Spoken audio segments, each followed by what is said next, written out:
Team Forex Moguls back again with another segment. Namhlanje ngenza day 2 of day 1 which was Yini Forex.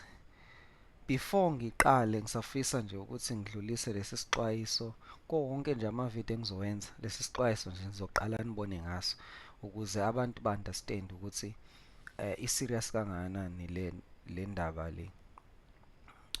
Asiwakhipha ama-signal. Number 1, number 2 akukho group ofaka kuyona. Number 3 siyafundisa kuphela. Sifundisa kuphela and futhi ke asiyona i-financial advisor. Number 5 abantu aba-understand ukuthi i-market i-risk. So balekile ukuthi ube nolwazi ukuze uzoyazi into oyenzayo. Uzoyazi into oyenzayo. So ngoba lokho ke sesiqedile ngako, let us go dive in ukuthi isebenza kanjani i-forex trading. So guys, make sure you subscribe, like, comment down below if mawukuthi khona unga-understand, mawukuthi yonke le information engiyikhiphayo la kukhona ongakutholi kahle. Okay, fine. Number 1, i-forex guys, yabo mawuqala ungena khona, angifuni uqamba amanga, nami the day ngifica i-charts ngokuqala nje ngivula i-chart MT5 noma i-MT4 angisakhumbuli nje ukukhumbula, ngangidideke like ngendlela ongakazi uyibona because ziningi lezi zinto andawazi ukuthi ikuphi okuphi, ikephi la kumele uthinte khona, ikephi la kumele u-understande khona, yabo. So yona ibukeka i-complicated but it's very simple, very simple. More understande nje ukuthi ikuphi okudingakalayo kumele ukwazi. That is the most important thing okokuqala. Number 2, the core reason or the backbone of i-forex market, it's all about buying i-currency and ukudayisa i-currency. That is the main thing. Siyabhaya siyasela la, yabo. Siyabhaya siyasela, siyathenga siyadayisa. That is the backbone of i-forex trading. Number 3, i-trade idila nama-pairs, ama-currency pairs. So ama-currency pairs are those pairs la mhlawumbe uthola ukuthi ukuzwe umuntu ekhuluma ngendaba ukuthi hibo, ekhuluma ngendaba ukuthi hey USD lapha, hey yabo i-NFP lapha, yabo, or noma mhlawumbe athi hey card, yabo. So kahle kahle lama currency pairs amazwe. Umuntu methi euro or methi USD, lo muntu lo usuke ekhuluma ngama countries. Yabo nje i-GBP, i-GBP it's a country, yabo, it's a country. I-USD it's a country, yabo. Umuntu methi USD JPY, u-USD lo uchaza u-United States, u-JPY uchaza uJapan. So kahle kahle lana sikhuluma ngama countries, yabo. Kodwa manje ngokwe-language ye-forex kuthiwa yini? Ama-currency pairs. Right? I hope you understand. Mase siza ku number 4. Number 4 yethu-ke, it's pretty much understanding the facts ukuthi i-advantage yakhona la ukuthi as a trader nje wena umuntu nje mhlawumbe oyitholela noma 3.5 noma mhlawumbe i-blocks, uyakwazi ukuthi ube part of the platform because imali e-requirewayo or efiswa ukuba i-requirement ekuthini ukwazi ukuyi-access i-market, it's very slim, it's very very small. You can even start like ku $5 on other brokers, kuyenzeka $5 ku 100 rand guys. So that is why ngithi mina konke lokho it's beneficial especially for ama beginners as long iskill umuntu understand. Kubalekile ukuthi umuntu understand iskill which is the basic of understanding ukuthi how do you go about kwi-markets. And then number 5 guys, it takes a long time. Honestly, it takes a long time. Lento ifana ne-career, mangayibeka nje ifana ne-career. Idinga ukuthi you can have the talent, but you still need training ukulimasterisha and understanding. So i-training, yeah, that word training, it involves time. Ngisho noma kuthiwa manje kuba khona umuntu oyi-mentor, ngathi ngibeke umuntu oyi-mentor. Let's say i-mentor yami u-DJ Coach. Ngisho noma kuthiwa ngihlala naye every day, but somewhere along the line kuyadingeka ukuthi ngizifundele mina ukuli-understand i-strategy sakhe. As much as anganginika yonke into, but I still have to go through the process of understanding i-strategy. You understand ukuthi si-blende ne-personality yami. Angazi ya-designeka kanjani lento, but it's like that. Yabo, it's like that. Then we go to the main content of i-video. Into ebalekile ukuthenga ukudayisa, ngike ngasho-ke lokho, ngike ngakubeka before ngathi mina i-backbone nje yakhona la ukudayisa nje, uyathenga uyadayisa, uyathenga uyadayisa. But see, what does it actually mean ukuthenga nokudayisa kwama-currencies? So let's just assume ukuthi mhlambe USD JPY, mhlambe let's say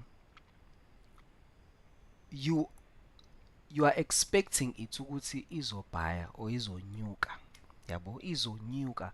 And mangithi izonyuka ngisuke ngichaza ukuthi in value, let's say sicabanga ukuthi nje izonyuka, because of that thoughts yokuthi ngendlela osuke uyibuke ngayo imarket uyabona ukuthi ayingeke le mpahla le ifuna ukunyuka.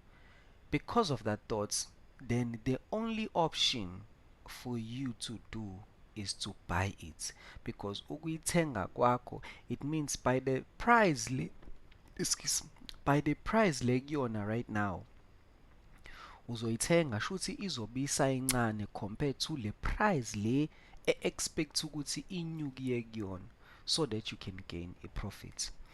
And then if leyo value leyo of that same currency ubona ukuthi ayingeke ngathi izokwehla, what do? You do the opposite, which is ukudecreaser, which is selling it. Uzoyidayisa, uyayibona lonto, uzoyidayisa. So wathi ngenza umzekelo, let's say euro USD, according to ama pips akhona ke, let's say i-pricing njengoba ama pips i-pricing le, let's say i-1.1000, right, euro USD, and u-expect ukuthi izonyuka ibe u-1.1100. Shuthi ngamanye amazwi wena usuwenze i-profit ya 100 pips. Lo 100 pips loyo ozobuwenzile uzobe kuyi-profit. Same thing applies to mawukuthi from that price of 1.1000, let's say ubuka ukuthi izokwehla and then yehla yaba 1.0900. Lo 100 o-decrease ngawo from 1000, that is made or said or ithiwa i-loss le, right? So I hope abantu baya-understanda ke leyo nto, yabo. That is the main thing of buying and selling. Then we go to understanding ama-currencies, right? I-currency yokuqala, i-currency like in pair is called i-base. For instance, i-euro in euro USD, i-euro ngokwe-language yaka-forex bayibiza ini, i-base. Then mase ukuthi ke ku-euro USD, le second currency which is i-USD bayibiza ini, i-codes currency. So i-base ne-codes, those are the language of ama-currency pairs, right? Then mase siya kuma-brokers uthi okay ama-brokers wona-ke a-execute kanjani lama-trade and how do they benefit per se, yabo? So i-broker kahle kahle ifana ne-intermediary, meaning u-middleman, yabo? Because thina sinayo imali mfethu yokuthi sikhompithe nabantu abamabhenki othola ukuthi abantu bamuva ama-million nama-trillion, yabo? Njengoba kade ngishilo kule video before ukuthi ilona i-value ye-market iyonke per day ikherisha 6 trillion dollars. Can you imagine u-6 trillion dollars u-$10 wakho? How will you even go directly kwi-market? You won't cope. So ama-brokers asimela lapho aba intermediary aids, thina sisebenzisa wona because asuke enemali ayakwazi ukungena direct kwi-market and akwazi uku-execute-ke lama-trades lawo esifuna ukuthi siwa-execute. Bona-ke ba-provide i-platform njengoba ngishilo, yabo? And then indlela abaholeleka ngayo i-spread ave besishaya-ke nge-spread awejesu, ave besishaya nge-spread, and that is why it's important ukuthi ukhethe i-broker right enganaso i-spread esikhulu but ene-spread esincane, yabo? Njengale broker engisebenzisayo mina, broker futhi that I've been with for the longest and iyona ngi-appreciate-ayo. Lamanye angisho kabi ngawo, wonke umuntu unama-preferences awo akhe njalo, yabo? But nje wona ba-benefita ngama-spread nangama-commission, yabo? I hope ku-clear lokho, I hope siya-understand. Then mase siya kwi-final topic, which is i-profit and loss. Now njengoba kade sengichazile lapha ekuqaleni, yabo, ukuthi if euro USD u-1.1000, if kuba u-1.1100 kuno 100 pips ngaphezulu, so that is your profit, which is 100 pips, yabo? Uma uyi-calculate-ke lo ngendlela zakhona, multiply and convert it into dollars, then you get your actual amount depending on ukuthi wena usebenzise ilona engakanani, you understand? So usebenzise imali engakanani. But in all it's not just about ama-pips kuphela, but kumele u-understand ukuthi ama-pips akho okay amove anganani, then kumase kuba khona into ekuthiwa i-lot size, yabo? Mase kuba futhi i-leverage, iyona-ke determine ukuthi mhlampe ungase uthole imali engakanani. So guys, before nize niye live, please exerciseani ama-demo enu. Wa-exercise i-demo exercise uzube comfortable, at least noma uyinikeze a month or 2 exercise nje i-demo. There's no rush, ungarashi. Nothing wrong than taking your time kwi-forex market. Ungarashi, ungabona abantu benza bebona ama-profits nani. You don't know what they go through. When are you still beginning? Take your time, adjust according to i-pace yakho, adjust. Ungajahi lo abapostayo lapha, nabantu they too deceiving sometimes. Bayaposta and baposta ama-demo sometimes. So, and make sure ukuthi by the time you go into live, your emotions are in check, yabo? Uyakwazi ukuthi nje uthathe decision based off your skill, not based off your emotions, because you will definitely lose.